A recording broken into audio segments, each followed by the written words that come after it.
Love you soon. We'll fill your house up with love. Just saying all the things that every girl would love to hear.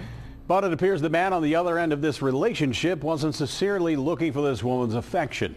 He really wanted something else. Good evening, everybody. Social media offers a world of opportunity when it comes to new connections. But with that opportunity comes the need for caution. Facebook is very possibly the place where you need that the most. Local 12's Rich Jaffe has a look at how one woman's friend request turned into something very ugly. Right, Rich? The friend request arrived without warning. A man named Peter, apparently from Fayetteville, Arkansas, appeared in Linda Bell's notifications. His profile suggested ordinariness. His initial message suggested nothing more than the desire for conversation. Would you like to be friends? Would you like to have a friendship? Linda said yes. This decision, in isolation, appears unremarkable. Facebook is designed to facilitate exactly this kind of connection. The platform's architecture encourages acceptance, normalizes contact between strangers, and provides the infrastructure for relationships to form across distances. Linda was using the platform as intended. What followed was a gradual escalation that adhered to a precise psychological script. Peter complimented her smile. He praised the kindness in her speech. He called her baby. He spoke with a British accent, a detail that functioned as a credibility signal, suggesting education, sophistication, perhaps cosmopolitan experience. The accent alone created distance from the stereotype of the fraudster. The communication intensified in stages. Text messages became phone calls. Casual exchanges became love letters. Each escalation felt like natural progression, the organic development of intimacy between two people discovering each other. Peter knew all the right things to say. This phrase, offered by Linda herself, captures the essential mechanism. He did not improvise, he performed. Romance scammers operate from scripts refined through repetition. They understand the emotional architecture of loneliness. They know that affirmation creates dependency, that consistency builds trust, that the gradual introduction of romantic language lowers psychological defenses. By the time Peter mentioned his cocoa bean business in Ghana, Linda had already invested weeks of emotional energy into the relationship. The business trip was not a red flag. It was a narrative development, another chapter in what she believed was an unfolding love story. The request for $200 came framed as necessity. Airtime, a technical requirement to maintain communication. The amount was small enough to appear reasonable. The justification was practical enough to avoid suspicion. And critically, the request arrived only after weeks of investment, after Linda had already come to depend on the daily contact, after the relationship had become part of her routine. That's exactly right, Cammie. The problem with Facebook and many other social media connections is that these things open you up to a world of people. And unless you know exactly who it is you are talking with, it's somebody you already know, you may never know for sure who it is you're talking to. A couple of months ago, Linda Bell got a friend request on Facebook from a man we'll call Peter, who appears to be in Fayetteville, Arkansas. It starts out with him just like asking, would you like to be friends? Would you like to have a friendship? Well, certainly I would love to have a friendship. And then it went a little bit more with, I love your smile. I love how kind you speak. The Facebook friendship with Peter quickly spiraled out of control into phone calls and I love you emails. He was so charming. He knew all the right things to say. He liked to call you baby, and with the British accent, it was very, very hard to resist it. A few weeks later, Peter said he was going to Ghana, Africa for his cocoa bean business. He sent Linda pictures and documentation. And then one morning I get a phone call and he said that he needed $200 for airtime in order to stay on the phone. A couple of love letters and a week later. And then at 6 o'clock one morning I get a phone call.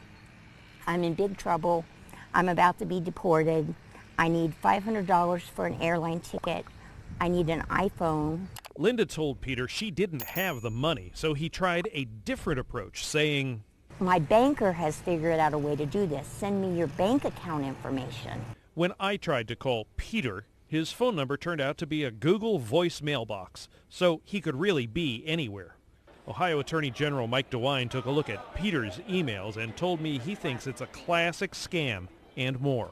I would want to meet someone before that happens, before I would send some money. The other thing I would say, I also would want to meet someone in a public place. Exactly, yeah. And I would want someone, frankly, with me when I went there. Because these scam artists, they can do it a number of ways. They can lure you to some place and hit you over the head and at least take your money if they don't kill you. The escalation pattern reveals the operational logic of romance fraud. The initial request was $200. When that produced no result, the stakes increased. A week later, at 6 in the morning, the phone rang with urgency. Deportation, $500, an airline ticket, an iPhone. The timing is not incidental. 6 o'clock in the morning, the target is awakened.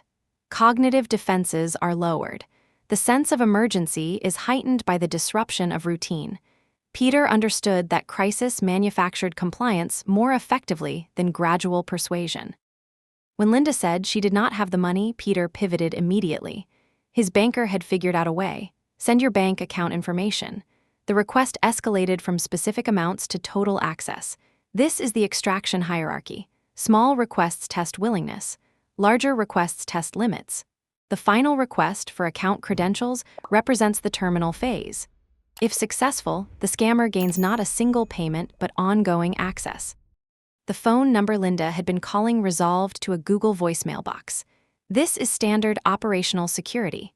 Google Voice provides phone numbers that can be created anonymously, forwarded anywhere, and abandoned without consequence.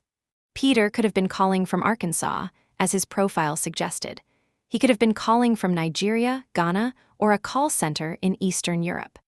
The technology that enabled their relationship also obscured his actual location, his actual identity, his actual intentions. Linda did not send money.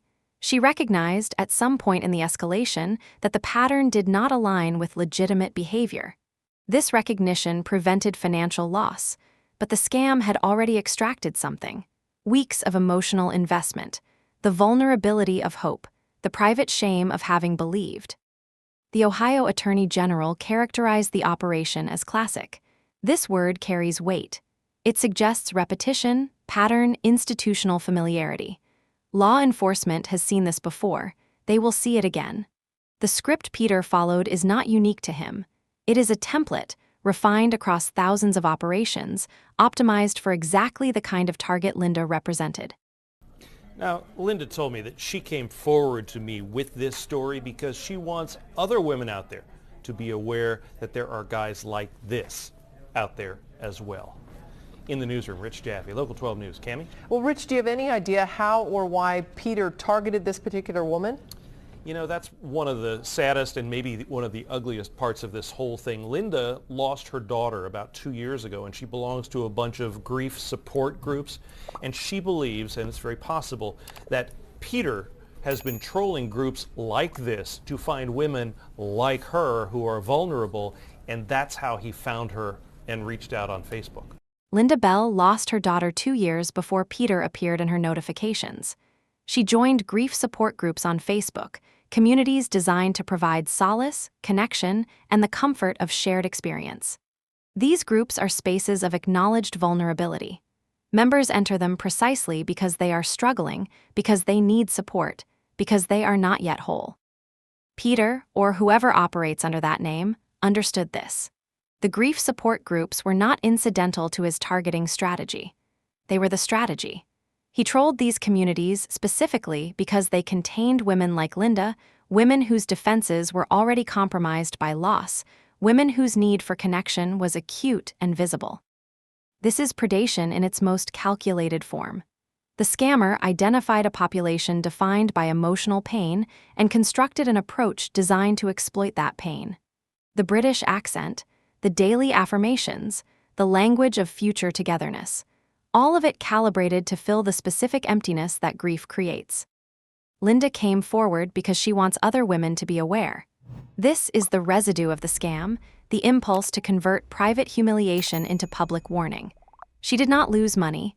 She lost something harder to quantify, the belief that a stranger's kindness might be genuine. the hope that connection could emerge from the wreckage of loss.